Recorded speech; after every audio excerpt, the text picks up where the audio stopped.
What up? What up, people? It is the infamous For the Win crew back at it. Texas Open Week, LIV Miami, Pratty Sandhu, joined by Paulie Frazier. Paul, what is going on? Oh, not a whole hell of a lot. Taking today off. Okay. I liked it. Okay, so we're actually coming off of an outright winner, Paul. We hit Minwoo Lee, Chef Min, in Houston. First outright of the year. We've had 4 each way victories and now an outright. So, yeah, happy dance is much needed. I mean, Scotty Scheffler, that prick put a scare into us. 4 straight birdies there from. Of course. I thought it was going to be smooth, and before you know it, the top player makes his run. But oh yeah, exciting. We had a big victory at the Indian Open by Eugenio Shakara. He's a former LIV player. awesome. So that was exciting to watch some of those highlights. And we got one more week until the Augusta National Invitational, aka the Masters. The Masters Down Magnolia Lane. So we are pumped for that. Before that, we got two tournaments to get into, Paul. Perfect. Valero Texas Open. It's at TPC San Antonio. I believe we played that course in the video game quite a bit. It's got some long par 5s. I like the 18th hole. It's got a meandering creek right in front of the green. This is also the home of that infamous 16 that Kevin Na made when he went into the bushes and then didn't come out, and him and his caddy are trying to count the score. They're like 5, 6, 7, 8, 9, 10, 12, 13. So, you can get into some bad spots on this course. But overall, it's it's a pretty straightforward course. I don't think it's for bombers, because the list of bombers out there, it's not as much as you would think. I mean, Rory's played this tournament the 2 previous years. He didn't win it. Pretty long course, 7,400 yards. I think mostly that's from the par 5s. They got some long par 4s. Akshay Bhatia won this in a playoff last year. He was up like 6 shots with like 9 holes to go, and then Denny McCarthy, the master putter, just came out of nowhere and just blitzed the back 9, took it to a playoff, and unfortunately duffed his wedge shot into the creek, and then Akshay made his par, and that was your tournament. And so let's get into this year's version. Got 5 picks for the Texas Open. Got 1 bonus pick for LIV Miami. I didn't have a chance to really get into the LIV Miami tournament too much, but let's kick it off with the first pick for the Texas Open. I got up my sleeve, Paul. We're going with JT Poston, 55-1, the Postman.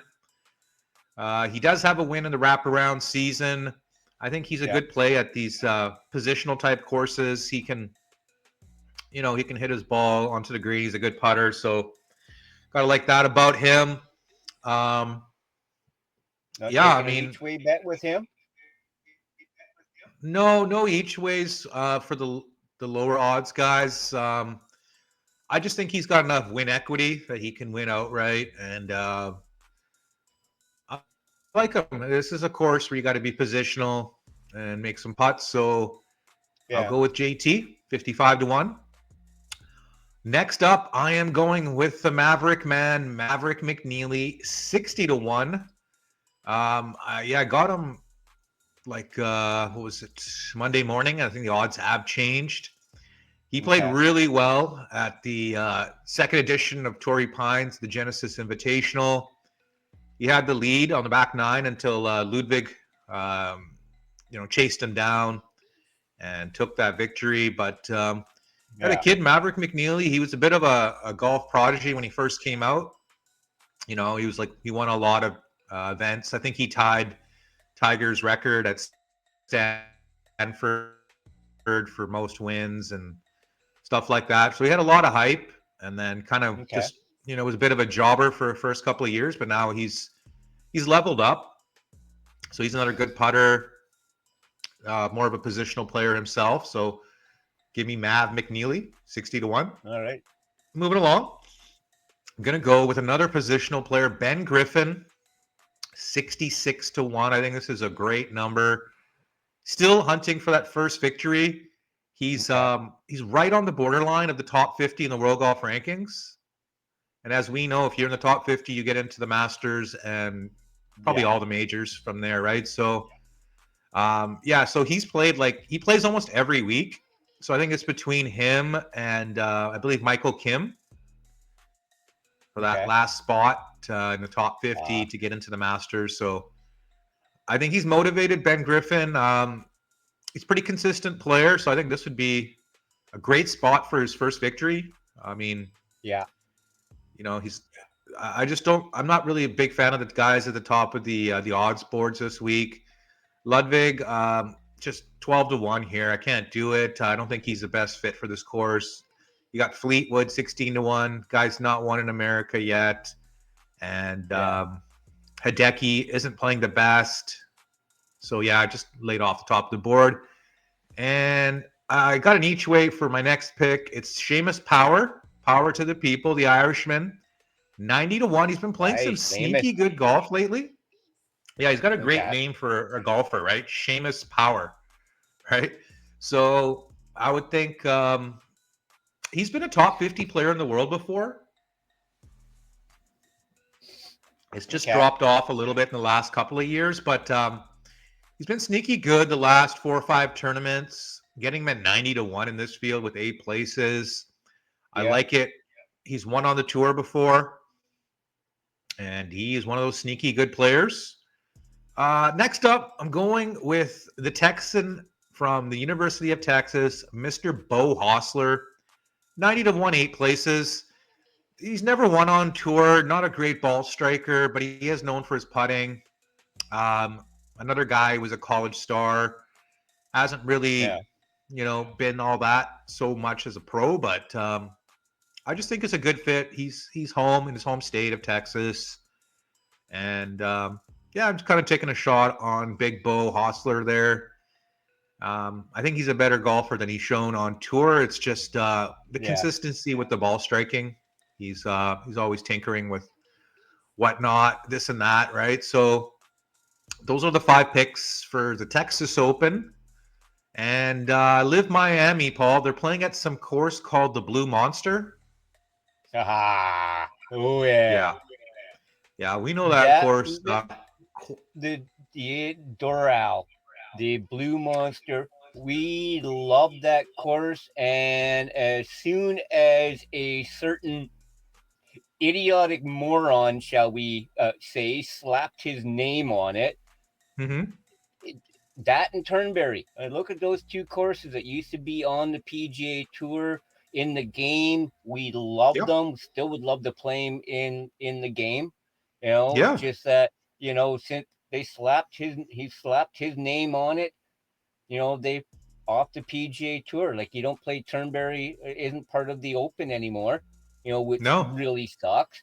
And Big time. now the only way you see PGA Tour golfers playing at Doral anymore is LIV Miami. Yeah. The live is the only way you're gonna see it, and Which is it all comes quite sad. down to one name on it. One Yeah. as all us Canadians know, he is an idiotic moron, and we are proud to say it. Yes, this is not the Yeah. 51st state, and our country is not for sale. I don't care how much of a businessman you are. No But shit. Well yeah, said, Paul. Well said. I mean, but Doral, the Blue yeah, Monster. Oh yeah, I still remember they used to have like a little sandy area down the left side of the fairway. and it's like a little island. And I remember VJ Singh would always try to drive it in that area and then take the shortcut and hit it on the green in 2. And ever since he did that, they took that little piece off the fairway and just made it all water down the left side. So, yeah, I mean, this was one of my favorite. This is one of my favorite events. It was a World Golf Championship. A lot of battles. Ernie Els with Charles Schwartzel, Phil Tiger, Adam Scott won this a few years before they got kicked off the tour. But just a great course. Easily Liv's hardest and best course. Right up there with Valderrama. I would say this and Valderrama are the two top courses on Live by a mile.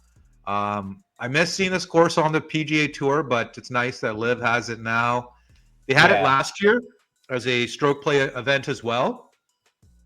2 years ago, they used it as their their finale for match play, which I thought was kind of a waste of this course, right? Because I mean, this course, you can play match play on it, but this course was set up for stroke play, right? It's set up for 72 holes, or in Liv's case, 54, right? So, having said that, I only got one pick up the sleeve for Live Golf Miami. It is going to be the Northern Irishman Tom McKibben, 27-1. He, I think he was in the top 3 at a DP World event just recently, the one right before the Hero Indian Open, and he's been sneaky good. You know what I mean? He's not win on the Live circuit yet, but I think he's got a really good chance. He's pretty long off the tee. He's not like one of the longest, like a Bryson or a Rom or Koepka type guy, but he's right up there in that 295, 300 range. So give me Tommy McKibben, the Northern Irishman, at 27-1. And the Blue Monster. At the Blue Monster. Yeah, you know what? I'm trying to save more bullets for my Masters picks up next week, coming off of an outright, which was nice, right? So, trying to get ready for the big week. Next week, got my Masters sweater here that I'm rocking very proudly, and got the new ring light going. I'm not sure if it looks good or not. I guess we'll have to get some feedback on that. And I'd like to thank everyone for joining us today here on For the Win on Sandman Sports. Please give us a thumbs up, a subscription. You guys are the best fans out there. And while you're at it, give us your picks for the Masters. Who do you think is going to win the Masters tournament at Augusta National? Let us know in the comments below. And Paulie and I are going to catch you next week on For the Win. Later. And lose. Ciao. My winner for the Masters, ABE. Anybody but Eldrick. As usual.